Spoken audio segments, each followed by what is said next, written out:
My name is Misha Bryan and welcome to Session Stories. Ooh, Session Stories.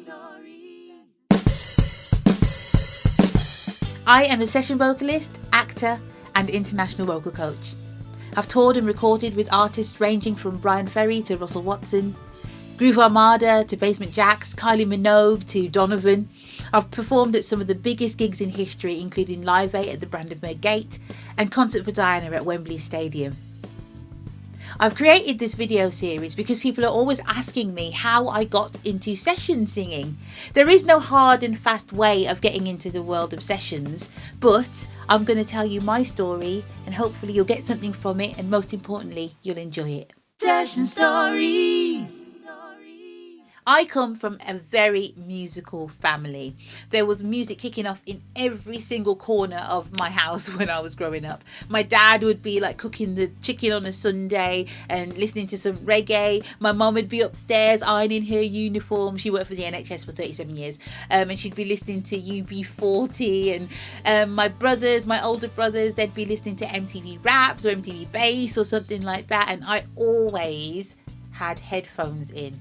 I used to sing more than I spoke when I was younger, which was a little bit random, but singing was something that I was always absolutely going to do. Music is just in us. It's constantly just flowing through our brains and our bodies in our family. So yeah, it was a natural progression to becoming a singer, but I actually started off playing the recorder like every 7-year-old child and then I progressed onto the trumpet, and singing came much later because I was quite shy, apart from my mum wheeling me out for people's birthdays and christenings and the odd wedding here and there. You know, you have to go and sing Isn't She Lovely at some random person's wedding you've never met. Then you get a box of Gillian chocolates and that was your payment. I've been paid for doing sessions in some very random ways, but we'll get onto that at a later point. Session Stories. I went to a really, really music-oriented school. I went to the Wolverhampton Grammar School, darling, and we had an amazing music department. We used to have concerts all the time. We had a big band. We had what was called a wee band, which was like like a little band that you'd graduate from before you got into the concert band. We had a chamber choir. We had the main school choir. We had an orchestra. There was just music going on everywhere, and pretty much every lunchtime I was either doing sport, netball or something, or I was singing or playing the trumpet. But what I didn't realise until I started to think about making this series is that I started session singing when I was at school. It's so weird because my brain goes straight to London and big sessions and Stanley House and all that stuff. But actually my session life started when I was at school. So the foundation of everything I've done has come from when I was a teenager. So when I started session singing, I looked like this. I lived here. And at school, I was singing Que laisse toda agréable berger qui ravit tous nos sons. But at home, I was singing Real love, I'm searching for a real love. Someone to set my heart free, real love. I'm searching for a real love. Because Mary J. Blige was my word. Honestly, Mary, I love her still all to this day. She is the reason. She is completely the reason. So the musical styles that have been going through my body and in my veins and my everything have been so eclectic in our household. We'd be listening to The Police, and then my brother would listen to like Curiosity Killed the Cat or Madness, and I'd be listening like to David Gray on the side and a little bit of Backstreet Boys and then some Aretha Franklin. And then we obviously had, my parents are Jamaican, so we had reggae going on and kicking off everywhere. Then we had rap.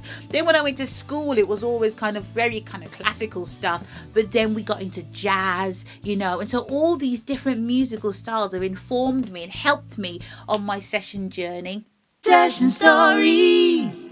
So I should tell you about one of the first sessions that I ever did, and it probably was actually one of the first ones was just a random jingle for Beacon Radio, which is an old radio station that we used to have in Wolverhampton, and my accent was especially strong then, and it was like, all right, come down to Beacon Radio and have a good time or something like that. It was really bad, and then I got paid by going to this random kind of club cabaret night in the middle of town, but because I was so young I had to have a chaperone with me, so I took my friend Andy, who now works in TV and is all fabulous and is all amazing, so we went together, and we had to have a massive security guard next to us the whole time because we weren't allowed to drink anything.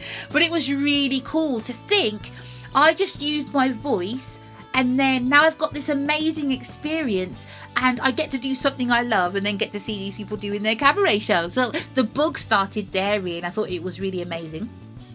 And then because I went to such a music oriented school, and our heads of music were so enthusiastic, and they really kind of lit a fire in you, to carry on and do some good stuff, because I was quite shy when when the people at my school first found out that I could sing. And it was like panic stations. I don't want to sing in front of people. I'll sing at home and kind of at these random weddings and birthday parties, but not in front of actual people. No way. But I was encouraged a lot, and I managed to come out of my shell much, much more. So we ended up recording a big band kind of school CD thing, and I'm trying to think what I sang. I think it was Paper Moon, say it's only a paper moon hanging over a cardboard tree, something like that, but probably with a really Wolverhampton accent because I had no skills. So I think it was that. Then I played trumpet on that as well, which was really a good discipline for me to get, because it was me training my voice to kind of make sure that I stayed relaxed. So I'd play first trumpet, then nip forward, and then come forward and have to sing something, and then go back and play trumpet. And some of the pressure that I was getting from playing the trumpet, I probably had really bad technique. Let's be honest. I'm not great. I'm not Chet Baker, am I? But it probably was that. But I was able to come forward and then sing freely, and then come back and get back to my terrible trumpet playing. So yeah, we recorded CDs, we entered competitions, we did all of that. Session stories. Then we were really, really lucky to have a children's-based radio station come to our school. It was based in a massive trailer. It's called Kick FM. It's still going to this day.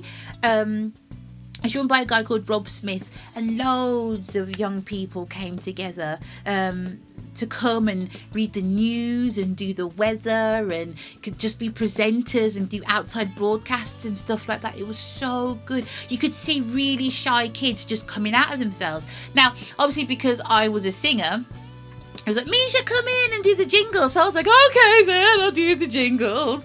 And so I remember there's a gentleman called Steve Herman who I've actually worked with recently. Did he used to work at Beacon? I think he used to work at Beacon. You can correct me on this, Steve, in the comments below if you want to. And we met a billion years later at BBC WM in Birmingham, where he was working and I was being trained to do some presenting and reporting and stuff.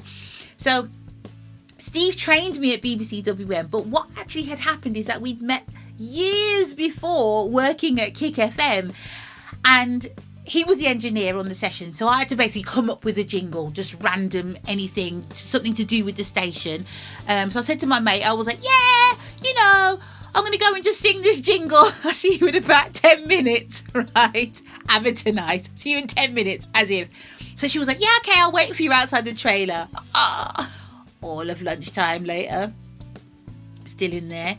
Let's talk about naive. I had no clue what was going on, so I'd sung the jingle and I thought it was good. When people like bend every note. So I was something like, start your day with Kick FM 87. It's Kick FM. I wish I could find the recording because I thought I was amazing, right? And also, I thought I can sing. Start your day with karaoke, 87 is karaoke. Oh, yeah. And then that would be it. Like, you can sing the thing once and leave. It's like going out to the public. So anyway, Steve was like, no, we've got to like just sing it again, and we got to do harmony, and we got to do, and I was like, oh, this will work. I was like, I didn't realise it was going to take this long. Got my mate waiting for me outside. So it took a while, and then we had to track all these harmonies, and honestly, I had no clue what was going on. It was probably very, woo, what's going on here? But we did it, and people enjoyed the jingles. So I did about 3, something like that, and they would be played between the news and between the weather and whatever, and I was like, oh, this is quite good, isn't it? Quite proud of myself. So that is one of the first sessions that I ever did, and it was such a huge learning curve. It's like, go in there prepared, make sure you warm up, because I probably didn't warm up either. I genuinely thought I was going to go in there and sing it once, then be back out again. Warm up, take your water with you, make sure that you stay hydrated. Don't tell your mate that you'll be 5 minutes and you'll be back, because you have no clue how long it's going to take. And you know what? Work on your harmony, because genuinely in there I was like, just pick this note and just record it. That's no good. But it was such a brilliant learning curve, and we've always got to start somewhere, haven't we?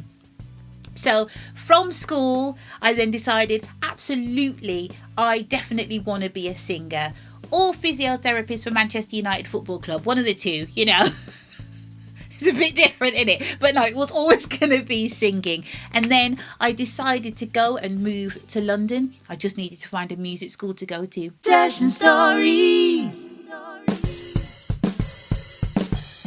Next time on Session Stories, I'll be telling you about my journey to London, buying my first microphone, and the first time I set foot in a professional recording studio. If you like the video, feel free to give me a thumbs up and hit the subscribe button. Until next time, happy singing. Ooh, Session Stories.